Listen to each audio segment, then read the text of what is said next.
this is perfect timing for this podcast. We're very candid.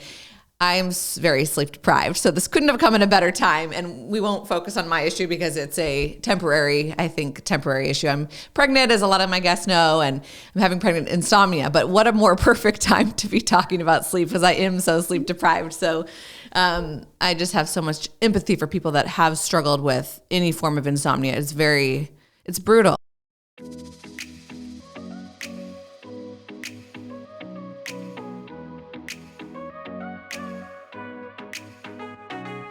Hey everybody, welcome to Lauren.live, the Spirituality and Health podcast. I've got Morgan Ray with me. How are you doing today? Good, Lauren, how are you? Good. Thank you for being on the show. Yeah. I am stoked about today. We are talking about sleep. We have never talked about that in detail on the show. So this is going to be really cool for all of us, because that's a huge part of our life is sleep. And Morgan is a sleep coach. She's a breast cancer survivor. And she has a sleep makeover program, which we're going to talk about. So let's dive in. Who are you and how did you get into this specialized area? Yeah, well, I never studied to be a sleep coach. My professional background, I have a master's in social work, and I've had a career in sales and public health and marketing and communications. So there was no school for sleep coach back in the day when I was coming up. But I got interested in this because about 16 years ago, I had a bout with insomnia that was triggered by a personal crisis in my life. And at that time, I really didn't know what to do other than take my doctor's advice and take sleeping pills. And I'll just share, it was Ambien. I think everyone's heard of that. It's a very common household brand. And I took Ambien for about 8 years. And, we can talk more about that particular experience if you want later on. But I eventually did stop taking Ambien at the request, very kind request of my now husband, who was disturbed by my zombie-like state after taking Ambien when we first started dating. And I weaned myself off the pills by myself, white-knuckled it. I didn't really know how to stop other than just keep cutting the pills down. I wish I had had a sleep coach back then. I don't think they existed, but it would have been nice to have that support back then. I ended up getting off the Ambien just fine. And my sleep normalized. I slept pretty well for several years after that. I wasn't like the best sleeper, but I got by. And then March of 2020 hit. And like a lot of people, my sleep started to tank just because of all the changes that were going on, the uncertainty, the fear in the media. And I got concerned because I did not want to go back down that road of insomnia that I had been on before. So I started to be very proactive, and I started Googling, sleep tips, how to sleep better, sleep hygiene, all those things. And I started to just, implement some small strategies. I got myself an Oura ring for anyone who can see this. Sorry, that's my wedding ring. This is what's wrong? I have the wrong hand up. I bought an Oura ring because I really wanted to actually track to see if I was making some improvements.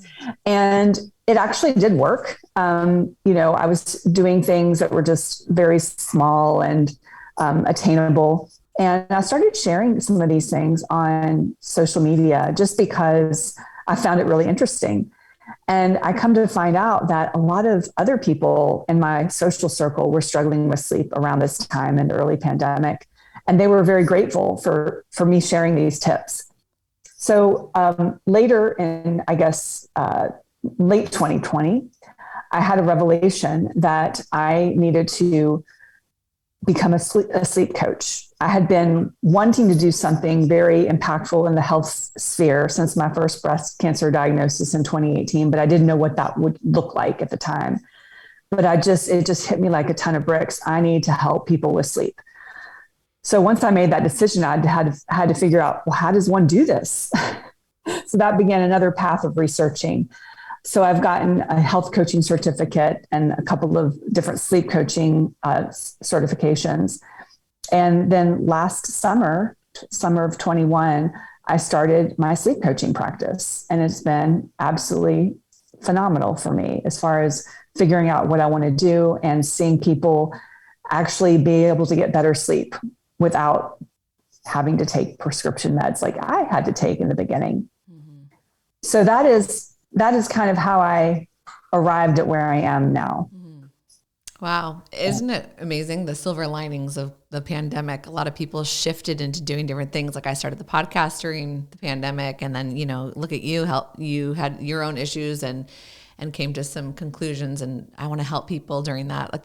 I love that. So, and I mean, I know you had struggled with sleep before that, but it sounds like that really propelled it. I think that's really great. And I want to make a correction. I hope I'm second guessing myself now, but I think I might have said your last name wrong for the audience, Morgan Adams. I was telling Morgan. You said it. Okay. I thought I said the previous guest. I had a Morgana on, and this is perfect timing for this podcast. We're very candid. I'm very sleep deprived, so this couldn't have come in a better time, and we won't focus on my issue because it's a temporary issue. I'm pregnant, as a lot of my guests know, and I'm having pregnant insomnia, but what a more perfect time to be talking about sleep, because I am so sleep deprived. So I just have so much empathy for people that have struggled with any form of insomnia. It's brutal. It's mentally, it causes, exhaustion and anxiety and just not being able to feel yourself and function normally. And then, having to take things, which I do want to dive into that shortly. Sure. Just because I think that's a huge thing that people that struggle, sometimes we take things, or like in your case, you were taking, for 8 years. But do you want to just give like a basic foundation of just like sleep? So, obviously we know sleep is critical for survival, and everyone's different, but I don't know, we say the average, this is not true for everyone. Maybe the average would be 6 to 8 hours probably for most of the population. Would you say that's what we aim for? Well, the National Sleep Foundation recommends 7 to 9 hours for adults. Wow. And about 70% of our population is usually getting by on about 6 to 9 hours. There are definitely people who are outliers, right? And some people can get by on a little bit less than 6 hours and feel great. And then there's some people who need 9, 10 hours. I kind of like to talk about sleep as a shoe size. Like, we all have different shoe sizes. So there's this sort of myth, I think, going around that everyone needs 8 hours of sleep. Mm-hmm. And I think where that comes from is the recommendation from the Sleep Foundation is 7 to 9. So they pick 8 as a happy medium. And it sounds good. And it's probably, the case for most people most people probably do want 8 hours of sleep, but not everyone needs it. Right. And so when it comes to people who are, have a lot of anxiety about their sleep, or they have insomnia and they keep hearing that magic 8 number, it's stressful for them because they might not actually need 8 hours, that maybe they need 7. Mm-hmm. I personally, my body actually doesn't produce 8 hours. Right. It produces 7.5, and I'm good with that. I feel fine.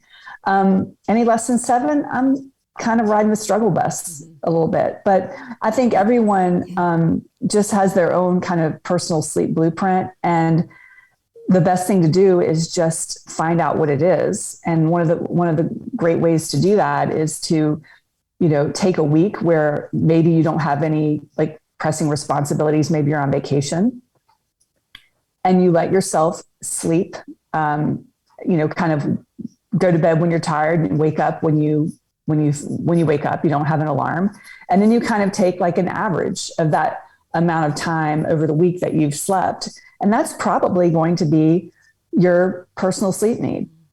So it's not super hard to find out, but it's a good thing for people to know what their own is. And when you don't have enough, you usually know. Yeah, you can feel it.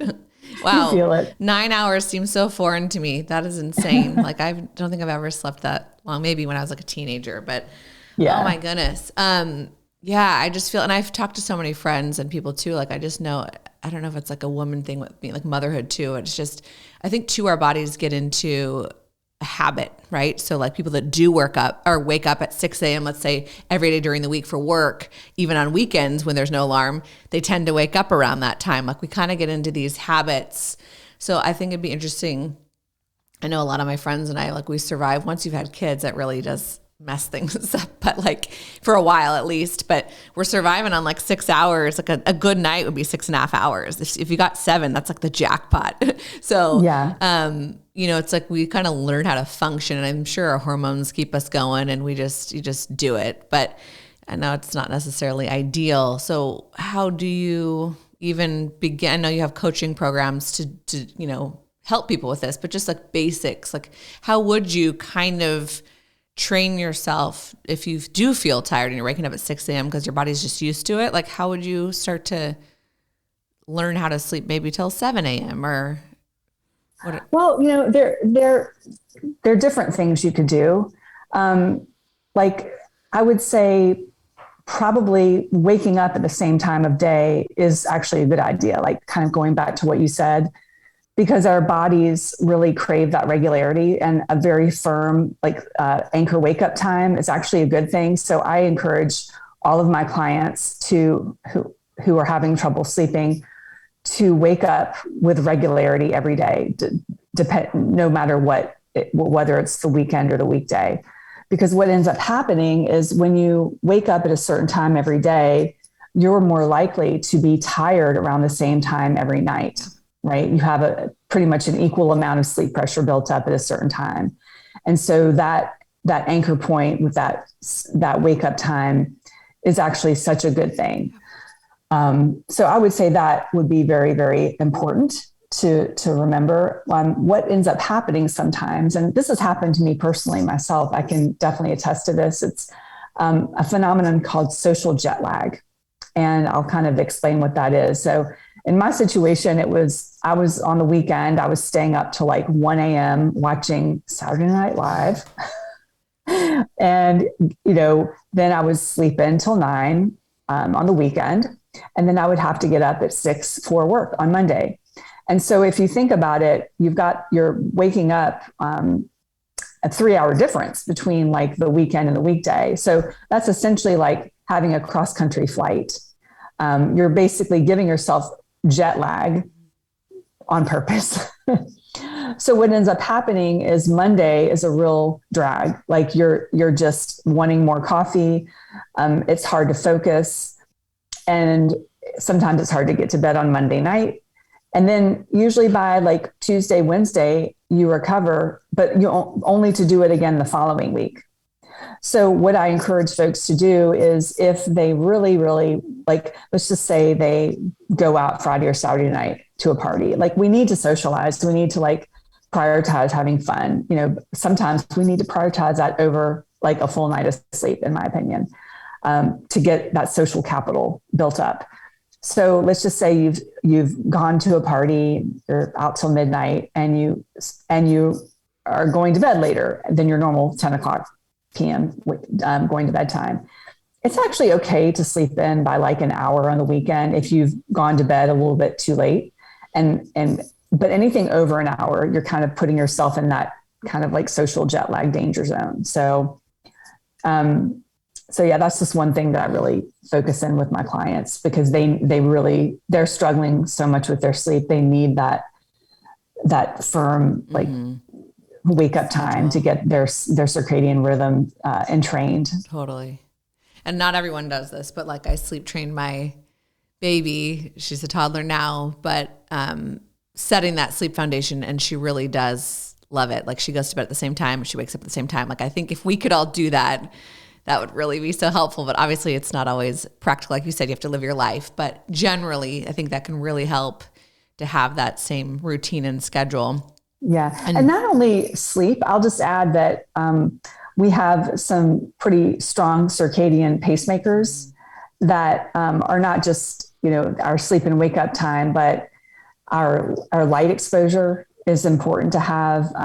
It's also really good to have your eating windows to be around the same time every day, and your exercise and even socializing. So the more regularity you can achieve and your daily routine, the stronger your circadian patterns are going to be. Yeah. So, so I definitely, recommend that, my clients eat, within a 2-hour window, like of their meals, to try to keep regular, and also to pick a certain time to work out, whether they're working out in the morning, afternoon, or evening, just picking that consistency, because our bodies and our brains, just like you mentioned earlier, babies love regularity and we love regularity. It just helps us really, really strengthen that sleep-wake cycle. Totally.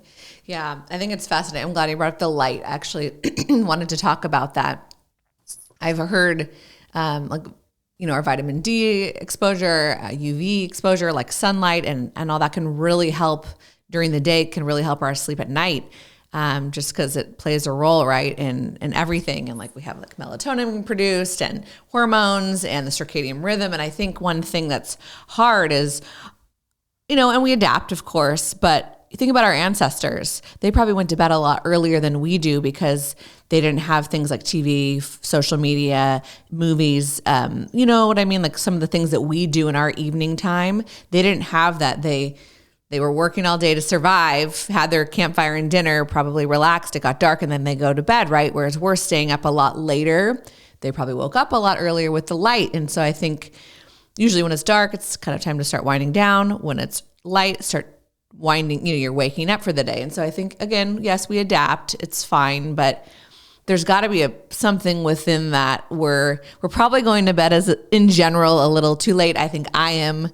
And I know that I look at it's a bad habit. I know I do look at my phone sometimes, probably too close to bedtime, which I know can really screw things up. That blue light, that's not really a secret anymore. But what are your thoughts on I try to tone the lights down in my house a couple hours before bed even. I'll have it on the lowest dim setting just to kind of set the mood. Are things like that helpful to prepare our brains? Yeah, you described it really well, Lauren, because when we look at our ancestors, they did have those patterns. They would get up with the sun and then they would hunt. They would get tired and then they would go to bed on, having just eaten, and there was no light to do anything else. So they couldn't entertain themselves. They just had to go to bed. So yeah, you're spot on with that. And I think that dimming the lights is such an important part of our evening routine that I don't think a lot of people quite get yet. So if you have, I would say probably, a couple hours before bed, start dimming them down. So if you have overhead lights, turn those off and turn on table lamps. I mean, if you really want to go to town, you could actually get candles, or sometimes there are a lot of biohackers that I know who actually have red lights in their home at night. Now, I haven't gone that far, but I think it's cool. I just haven't, it's a commitment, right? To do your whole house in red light. And I would say that is a really, really smart practice, to just prepare our bodies for sleep with that lowered light. And also I would recommend circadian rhythm, or circadian trained glasses. So basically blue blocking glasses at night, because if you are going to be watching TV or you are going to be on your computer working or texting somebody, it's just a good practice to protect your eyes from the blue light. I will say that there is some argument in looking at the actual content we're consuming as too overstimulating versus the blue light. Because I'll just share an example. I personally watch TV at night. Some people are shocked. They're a sleep coach watches TV right before bed. That's part of my wind down routine. It really is. But the way that I do it and I'm able to sleep is I watch on a regular TV, not a laptop, and I'm fairly far away from the TV. I have on my red shades, my darkest tinted blue light blocking glasses, and I'm watching content that is not stimulating. So I think that when you are engaging with any type of content, whether it's TV or you're on social media, anything that is too stimulating could be a problem. So they've also talked about a lot if you are an active participant in whatever activity you're doing digitally, like if you're gaming or if you're like scrolling and you're actively like commenting on things, like that could be just a little bit too much. So, it's a lot better to, like, I'd say, read on a Kindle, even though there is blue light, than to be, gaming or doing something like that that's active and stimulating your brain. Wow. Yeah, those are good tips. I agree with you because I've watched certain shows like close to bed, like Ozark or something. I don't know if anyone's watched that. And then it's just like, it's just not like, it can be pretty dark. And then you're like laying in bed and I notice I'm like thinking about that. If I'm like awake in the middle of the night, I'm like, that is not good. So I agree. Like content, if you are going to watch or do something, check out the content and just the flashing of action movies. Like, I just don't think that's very relaxing. Yeah. I'm glad you brought up the glasses. Actually just jotted that down. I've been meaning to do that because for me, it's just not realistic. Like I am going to be on my phone with social media and different stuff at the podcast. Yeah. Like it's just for me, that's my time that I have to do that. So I do think the glasses, that would be a really great tip. I'm going to try those. And just in case people aren't familiar, a lot of people already know this, but our phones, our laptops, our TVs is all blue light. And that unfortunately does mess with our brains. It's telling us like it's alert time, it's awake time versus what, Morgan was talking about red based. It'd be so cool if we could start we need to create a demand for it. If they could create laptops and phones with red, and I'm sure there's things you could put on your phones, of course, and stuff, but it'd be cool if they could really make them more red based because that doesn't mess with stimulation as much. So. Yeah. There are a couple hacks you can use on your devices. Mm-hmm. There's a program or an app called Flux, FLU.X, and it basically changes the hue of your screen to more of a yellow toned hue. Yeah. And there's also things on your smartphone that you can do. Right. I think it's called Night Shift on the iPhone. Yeah, I have that on, but it's still... I still think it's messing, but it's better. You're right. And I always turn down the brightness all the way. Like if it's at, like late and I'm looking. There's another tip too that I recently learned about. You can go to your phone and configure it to do grayscale. So essentially your phone is sort of like black and white. So it's sort of inhibiting your desire to like keep using it because like it's not as appealing to watch on grayscale. So the idea is maybe you won't be scrolling as long on Instagram or whatever. So that could be helpful for some people. And then another tip I heard is to if you want to be on your phone at night, like you can stand by your bed. But you can't lie in your bed or sit in your bed and scroll. Like you have to, like, if you really want social media, stand by your bed. Sure. Within like 5 minutes, you're gonna be like, oh God, I gotta sit down. Yeah.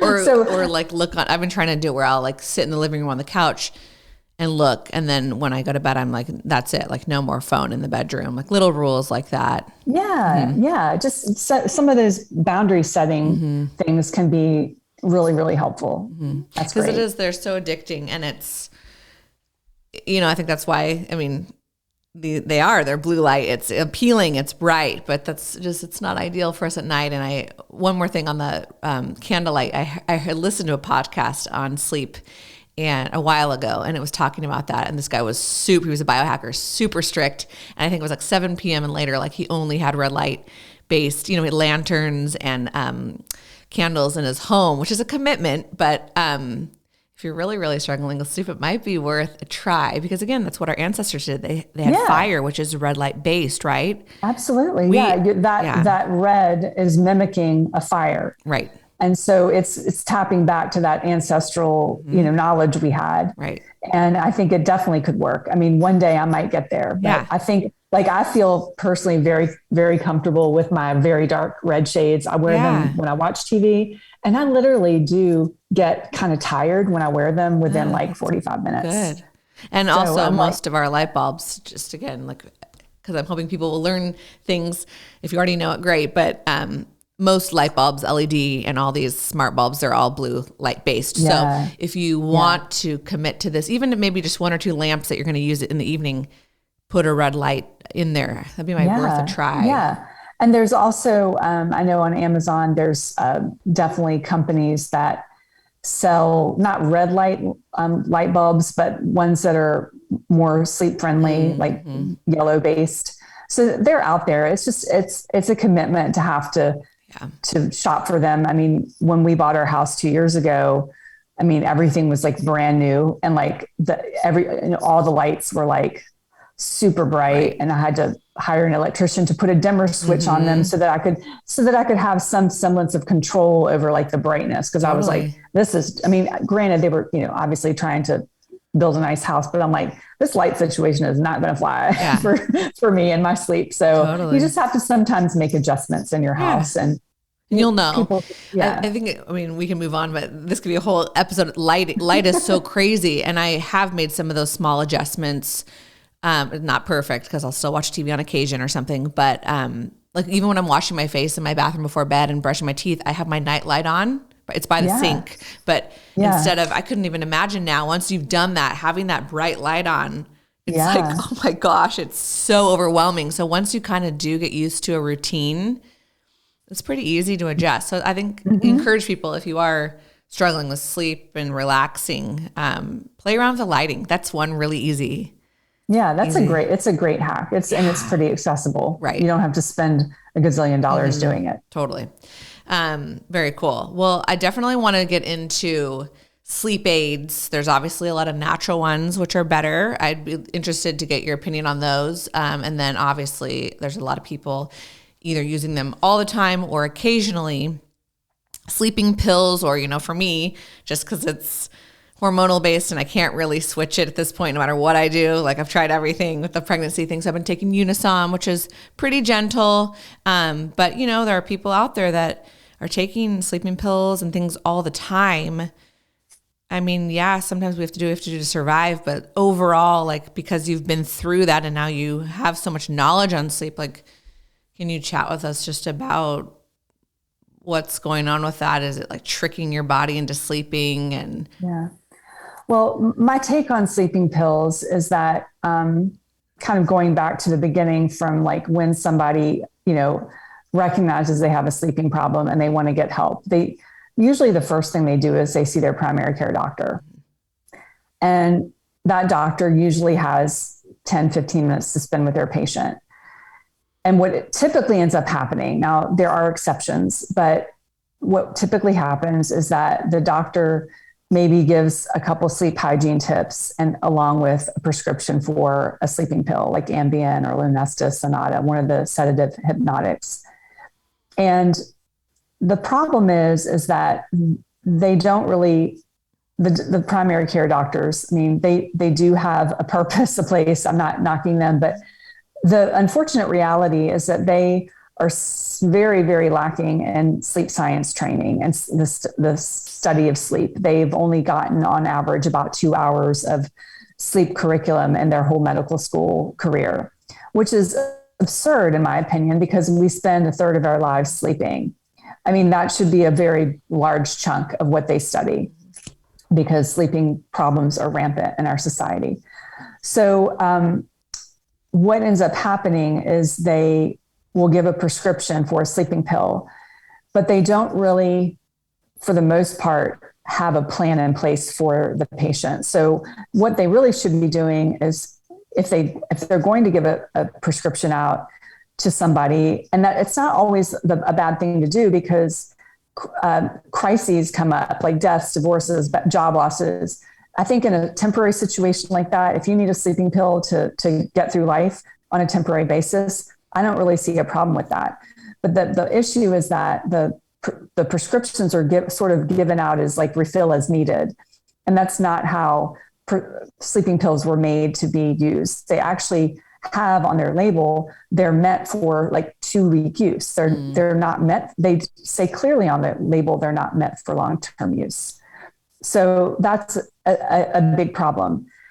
And going back to just like sleeping pills themselves, the issue is that something like an Ambien or a sedative hypnotic, it's not going to actually give you truly restorative sleep. It's more of a sedative because it's not taking your brain through all the different stages of sleep in the regular pattern, right?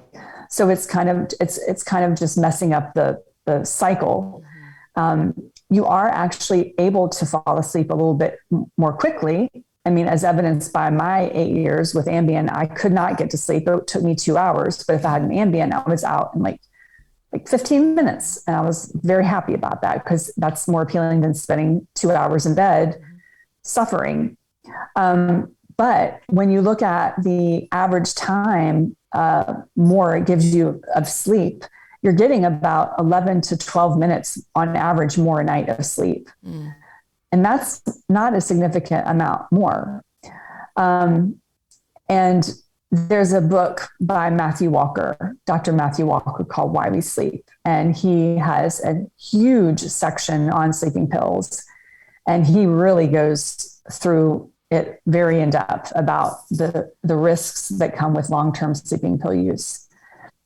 So I don't want to scare anybody by going deep into it, but if that's something that interests folks listening, they could definitely check out that book for more information about some of the longer term studies on sleeping pill use. But I did grab one quote from him from his book that I'll share. It just shook me. I was like, whoa. So he said, quote, Ambien-induced sleep caused a 50% weakening or unwiring of the brain cell connections originally formed in learning. In doing so, Ambien-laced sleep became a memory eraser. I mean, wow. To not have your memories intact because of a pill is actually really frightening. So if anyone out there is listening who is currently on a prescription sleeping pill and wants to stop, my suggestion would be to contact your prescribing doctor and say, hey, look, I'm ready to stop using these, and come up with some kind of a plan on how to wean off, because you need some kind of direction. It's very difficult to do it on your own. And kind of where I come into the picture as a sleep coach, I mean, I have a lot of women who contact me because they don't want to continue their sleeping pill because they have read about my story with Ambien. And so they're like, well, okay, well, she is kind of like me, just a little bit further down the road. And my role is I'm not trying to play the role of a doctor. It's just out of my scope of practice. But my role as a sleep coach is to help that client of mine through that process of getting off the pills with their doctor's direction, of course. I just want to be really clear about that. So I'm there for the support and the accountability. And also I'm there for helping them gain sleep confidence so they don't feel they need those pills, because they really are crutches. And the pills have not proven to make you function better the next day. You actually function better on a bad night of sleep than on being kind of in a zombie-like state. Because and in fact, back in 2013, there was an actual label change on Ambien, because what they were noticing is that the dose was too great for most women. So most women were taking the prescribed dose, for men and women, but they were not clearing it from their systems and soon enough. And that actually described me very well, because I was like a literal zombie in the morning when I would get up from Ambien-induced sleep. And the scary part is like I drove downtown to work. I'm like really grateful I didn't cause an accident, because I probably wasn't really cleared to drive. Like I'm sure the medication was still in my system, hence I was so groggy. So I just want to share that you are not condemned for life on sleeping pills if you are currently on them and want to get off. But it's a personal choice. It's if you want to get off of them, there is a way. Yeah, that's good advice. And yeah, of course, it's always a slippery slope. You have to be careful. We talk a lot about different health things, and like, we're not doctors, but just from my experience, and get guidance from your doctor, but it's possible. That's nice to hear your story, that it is possible. And I've also heard friends and people that have taken the dreams are crazy. Some people, everyone's different too, right? Everyone's affected differently, but like sleepwalking, like that can get really scary. Like you don't even know what you're doing in the middle of the night. Oh, yeah. Yeah. I mean, I had binge eating episodes at night. I mean, that didn't hurt anyone but me. But that's crazy. It actually hurts your sleep even more, because if you're binge eating at night, what does that do to your sleep? Right. It's terrible for it. Wow. There have definitely been many reports of people who are on sleeping pills driving. They don't remember. I know people who have like shopped online. I mean, that's not hurting anyone else but themselves, but still it's just a scary thing to surrender the control over to a pill. Right. Yeah. And I agree with you that like temporary use, like I said, like I'm trying not to take these Unisoms every night, but like after 4 or 5 really hard nights, it's nice to have a night where I do fall asleep, sooner. Or if I wake up in the night, I'm not laying there for 2 hours. Like I just do it to kind of get by. It's a temporary thing, and I'll try to take a half a dose sometimes. Like I just think balance versus like full speed every single night. And that's hard. It depends on your situation, of course. But I wanted to ask you though, what are your opinion on some of the natural things? Sometimes I feel like they don't work. Sometimes I feel like it can relax you. Like there's like certain brands like Ollie, those gummies, like the sleep gummies, or Calms Forte. And again, like I've tried them. Sometimes I feel like they don't really do much, but are you like pro using some of those sometimes to help with relaxation? Or? In my practice, I don't really try to push supplements on my clients. However, if they are on sleeping pills and they are trying to get off sleeping pills, I will often suggest a supplement as a bridge to give them more confidence, because it's very hard to go from sleeping pills to literally nothing. But I'm not a huge proponent of relying on supplements to help you sleep, because I really truly don't feel that they are a huge needle mover to help our sleep. I am a big fan of magnesium for everybody, because most people are deficient in magnesium, and magnesium affects hundreds of bodily functions, and it helps with things other than sleep. Yeah. But where I find the value as sort of a quote sleep aid is that it does promote some degree of relaxation. It's working on the GABA receptors. So if you are somewhat of an anxious person, it could potentially make you a little more calm, and that could maybe make it easier for you to fall asleep. But it's not directly acting on, the areas of your brain that are getting you to sleep. Right. Melatonin is something that people ask me all the time about, and a lot of people, I think, misuse melatonin as a sleep aid. It's actually not a sleep aid. It doesn't get you to sleep. What it does is it kind of affects your timing of sleep. So you can look at it as sort of like a little dose of sunset. It tells your body, hey, we're getting ready for the nighttime. Melatonin is an incredible hormone. It is an incredible hormone that has many, many benefits beyond using it for, sleep. It is an antioxidant. I was prescribed it for cancer when I was going through that journey. It is got so many uses, but I would caution people from using massive doses of melatonin, thinking that it's going to get them to sleep, because it's probably not going to be super helpful. If someone does want to try melatonin, what I would suggest is going to just looking online to find a melatonin that is USP certified. What that means is that the actual ingredients in the pill matches what it says on the bottle. They did a study years ago where they randomly pulled melatonin supplements from shelves, and there was a wild variance in what was actually reported. Most of the melatonins were actually way more potent than they advertised on the bottle. Now, technically, from what I've heard and read about melatonin, you can't really overdose on it. There's not like a toxic level.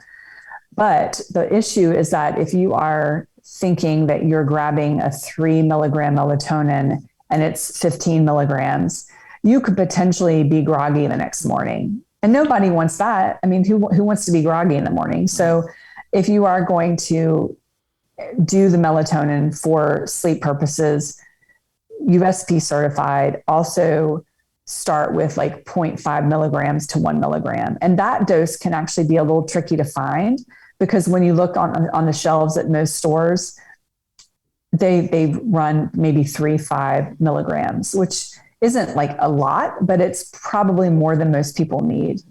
Melatonin can be very useful for jet lag, for circadian rhythm disorder. So there is a place for it in sleep, but as a sleep aid for somebody who has insomnia or trouble sleeping, I just don't think it's a game changer. Okay. Yeah. You hear a lot about melatonin. I've had some friends that take it fairly regularly, and I've heard feedback that it does make them groggy, so they might be taking too much. That'd be interesting to play around. It's very possible. I mean, I do many, many experiments with supplements using my Oura Ring. I don't really personally feel like I need supplements, but I find it kind of fun to experiment with things. And I went through a stretch where I took melatonin. As I mentioned, it was prescribed by my doctor for cancer. But I also knew, okay, people take melatonin for sleep. So let's see what happens with my Oura Ring. I didn't have any improvements in my Oura Ring. I didn't feel like it helped me sleep at all. And it was like 5 milligrams. So, sometimes it's a placebo effect. I was just going to say that literally. I was going to say, just taking something, you're like, okay, I'm going to sleep better.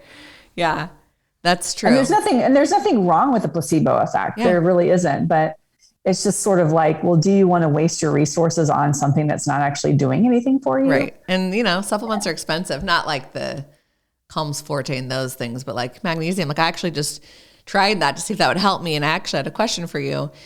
Because I do know that a lot of us are deficient. Especially I know that we have like reverse osmosis water. And so that means your trace minerals are stripped, which magnesium and stuff like that, I'm not getting as much. So I try to supplement that with some drops. But when you take like magnesium, like if I just were to take like a dose like tonight and tomorrow night, a couple nights, like should it start working in my body, or is that something that I would need to build up for a while because I might be deficient?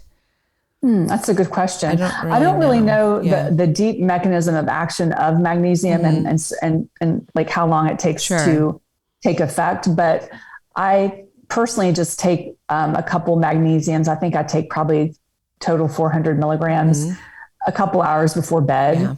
Yeah. Sometimes people like to take it a little bit later than that, like a little bit closer to bedtime. But I experiment every now and again, but it's just more convenient for me to just take them at a certain time. And it's good for other things too. So I guess it can't hurt. But. I mean, it's really good for so many of our bodily systems, our brain, our cardiovascular health. I mean, just there's a multitude of things. So I feel like most people should be taking a magnesium supplement as just part of their regular supplementation routine. And I'm not like I try to be, I mean, it's sometimes tempting because I'm consuming a lot of information all the time. I get like a lot of, not a lot, but I get some companies reaching out going, try our supplement and try this. And it's, it's kind of fun to experiment, but like at the end of the day, like I really personally am trying to like keep it a lean thing, not to like overcomplicate things. And because you just, if you're